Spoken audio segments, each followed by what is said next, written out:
reality is that when I came into this business, there were a bunch of old guys that kept everything close to the chest, wouldn't release any information. I had to kind of learn it as I went. If I had social media, the availability of information today, I would have done it in half the amount of time. 99% of the information you need to get started is for free.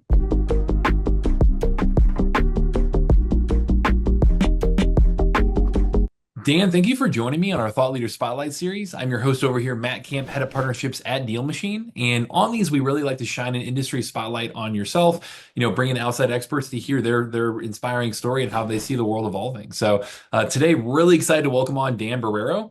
I know you have 30 plus years of real estate experience, have flipped over 3,000 properties, and then reinvested that into long-term rental holdings. So really appreciate you being able to kind of lay out some of the things you've learned along the way today. I know in 2025, you've mentioned your goal is to really give back and help people, help achieve that financial freedom as well. And I know I've really appreciated you having me on your weekly Zoom. You got those Wednesday night Zoom calls that we can invite people to as well. So Dan, really appreciate you coming on, man. No, I mean, literally, thank you for the invite. It's always a pleasure to share a screen with you. And I want to thank you for the night that you came on to my mentorship class because I do that absolutely for free. And you brought so much energy as well as value that my mentees are still talking about it today.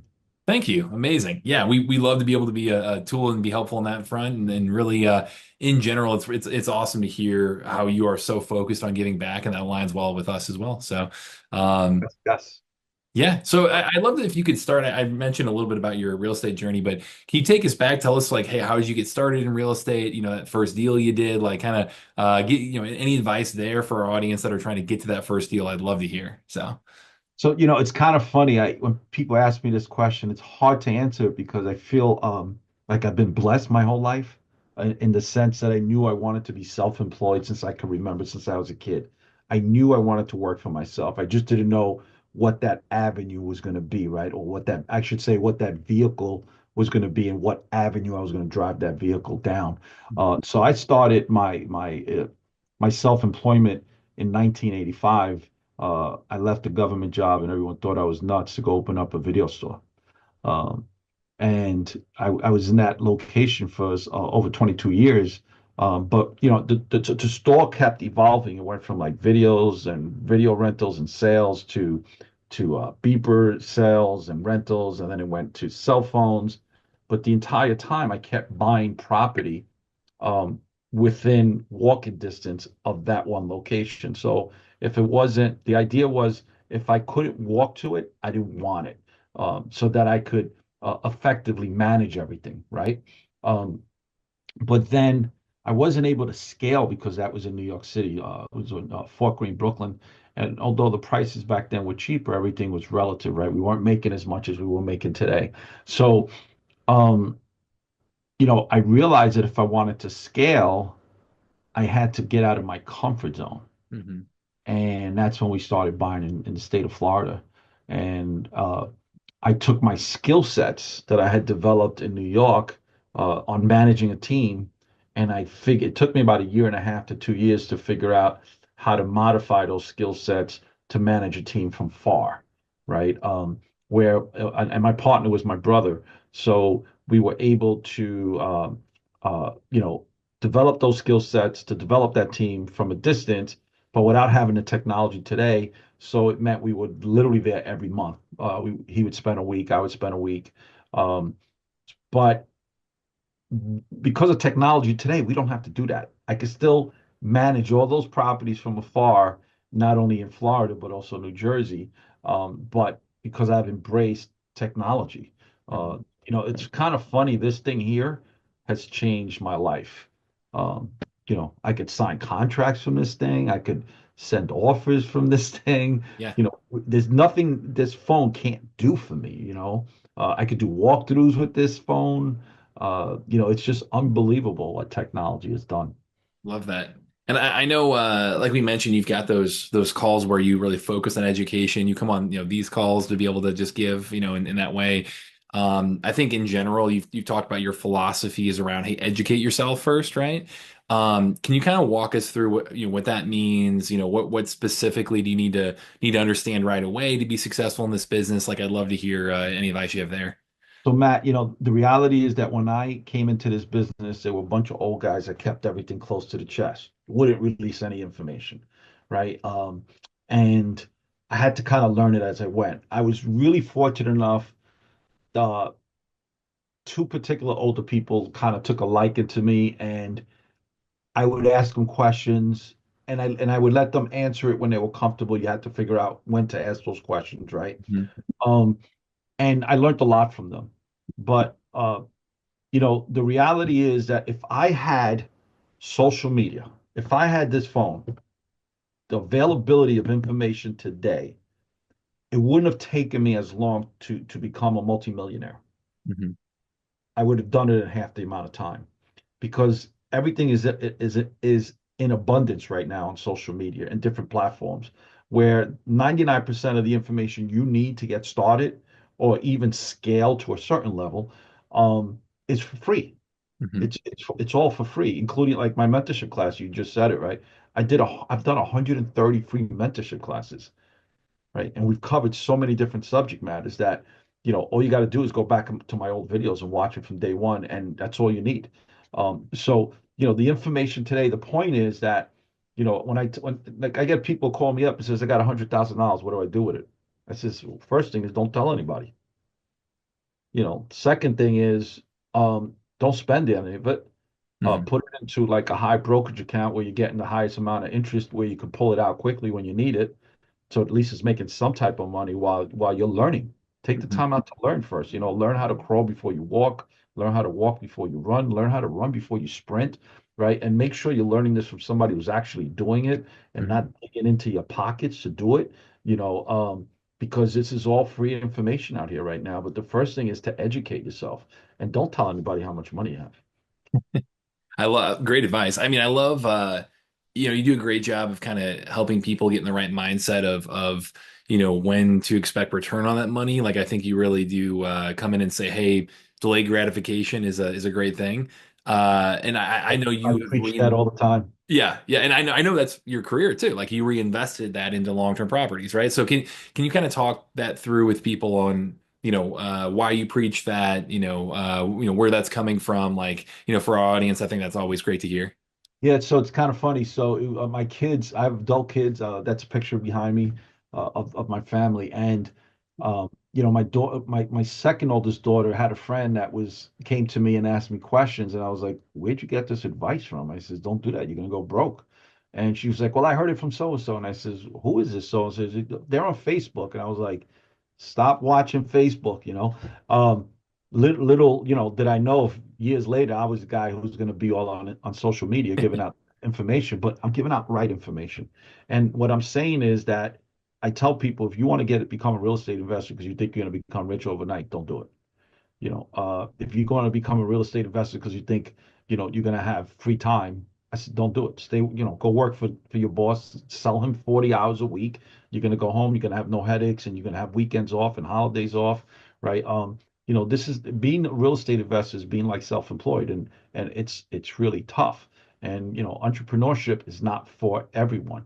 But if you're willing to dig it out, it is extremely rewarding, but you're gonna go through some serious bad dry spells.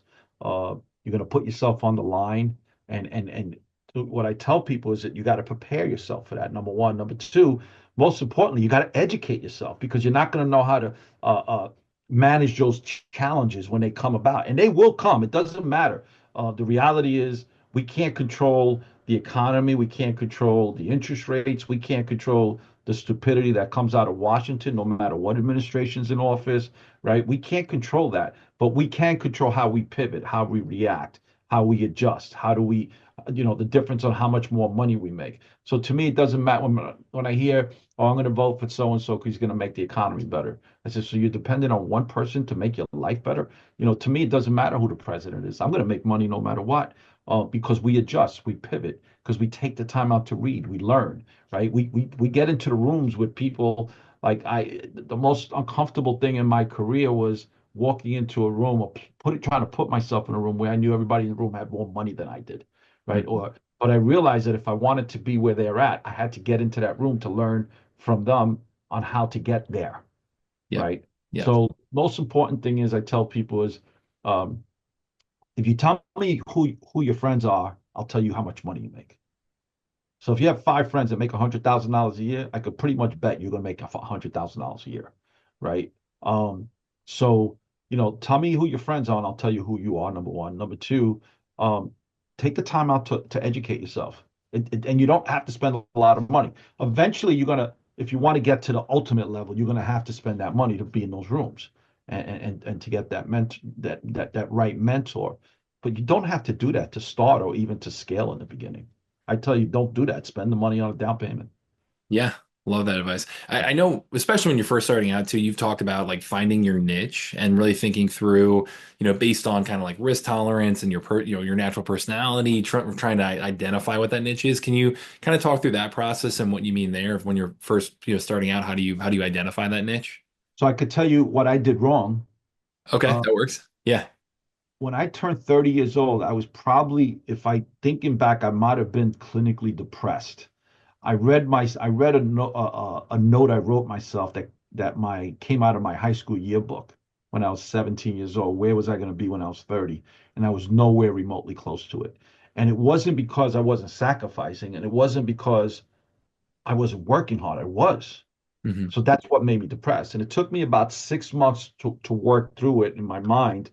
And I realized the problem was not the lack of effort, not the lack of intensity, but I didn't have a plan. I didn't have a plan. So it took me about another 6 months of developing the plan. And remember, I didn't have social media back then. So I would go Yeah. to the library and I went back to some of my old college books, business books about how to develop plans, my marketing plan, on my marketing books. But it wasn't fitting my scenario. So I developed a plan to this day that I still use every year, where I have a goal. This is the goal. So this is my 1 year plan, my 3 year plan, my 5 year plan, my 7 year plan, my 10 year plan. But it's the steps that I need to accomplish. These are the goals.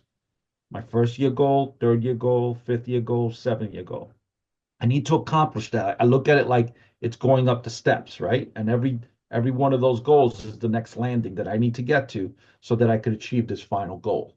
And the plan I have to readjust every year because, like I said earlier, I can't control certain things in the I can't control the political environment, the economy, or the interest rates. And what if somebody gets sick in my family?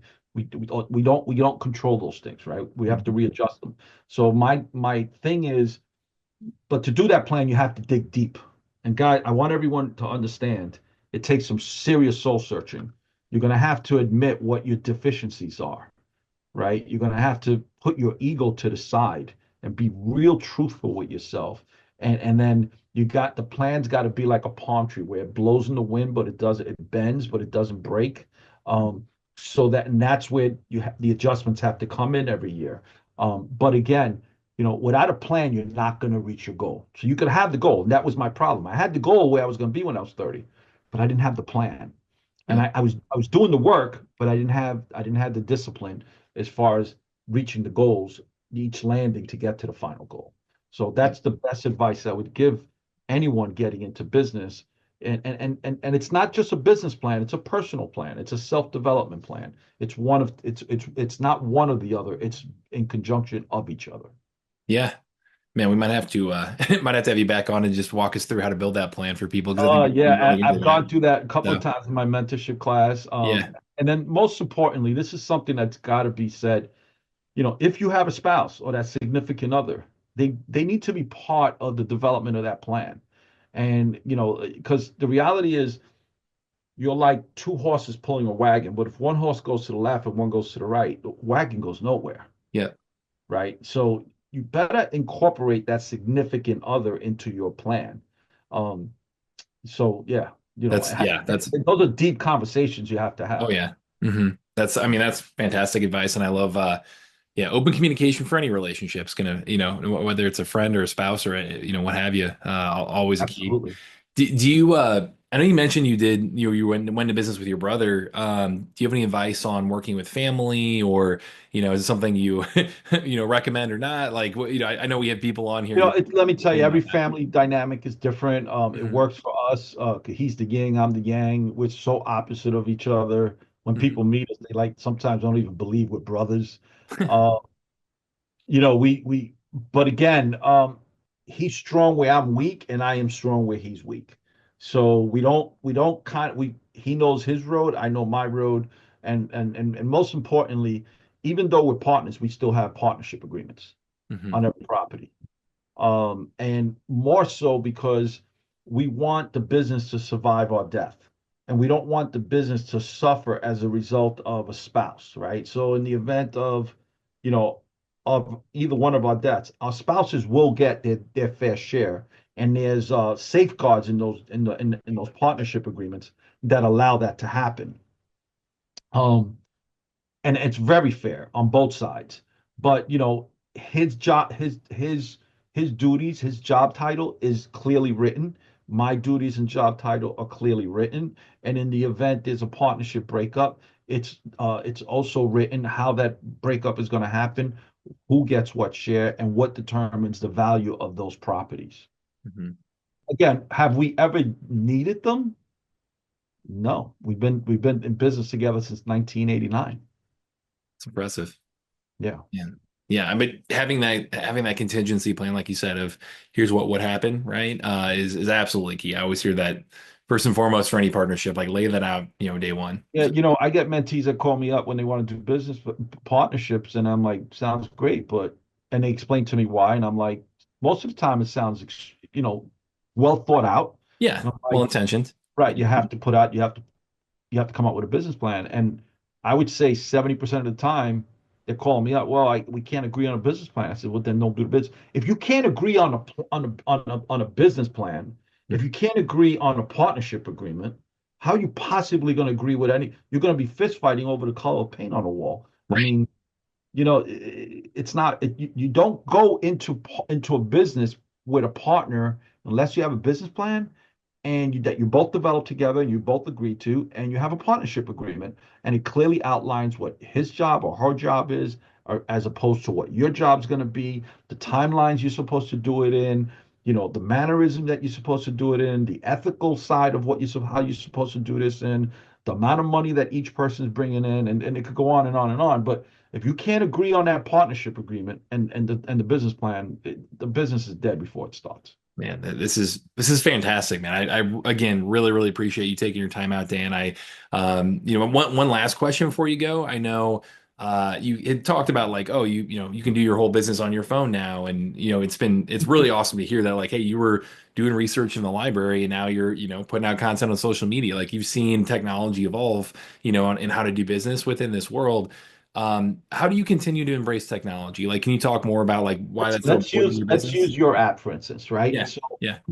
I would I remember I would have to go literally either hire a title company to find information for me, right? And they would hire a property search person who would actually literally go down to City Hall and look at the index cards or the files, right? Or the back Mhm. then it was microfiche. I'm not sure if I'm dating myself with you, right? But again, that's what I would have to do if I didn't want to pay somebody to do it, right? Mhm. Look up the Liz pendences that are filed. That could take me 2 days down there, Mhm. right? I would bring my lunch and a thermostat and sit there and bring a book and pen this thick, the notebook was this thick and be writing everything down, right? Mhm. You don't have to do that anymore. I can go to Deal Machine and get everything I need like this. Mhm. It's like everything about AI as well. I mean, AI it's either you embrace it or you get left behind. And this is what I tell my mentees in my class. I'm going to be 62 years old next month. I'm going to be officially a senior citizen. And if Dan Barrero could do this, and by the way, I'm a special ed kid, I'm a severe dyslexic. All right. If I could do this and adjust and literally embrace the technology because it's going to help me and my business and my mentees. How could anyone have an excuse at this point? Mhm. You know, Man. It just technology is going to move things quicker, and you will be left behind.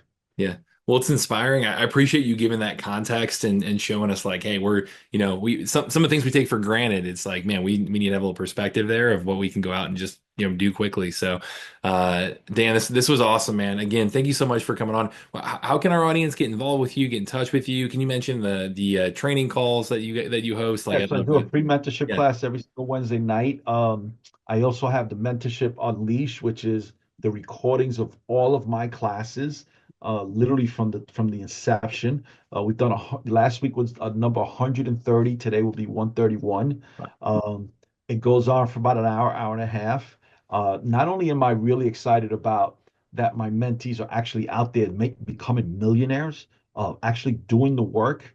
But I'm really excited is that I've realized and I was hoping, but I didn't know how that was going to achieve that. Many times we don't know, we have an idea, but we don't know how we're going to get there. And during the process of trying to get there, we figure it out. And now I have the band app. There's a where the people on the Mentorship Unleash actually are all communicating with each other, and they're Nice. starting to partner up with each other, and they're sharing ideas and sharing resources together. It's creating a community that they're all helping each other. So let's say I Love that. chose to retire 5 years from now.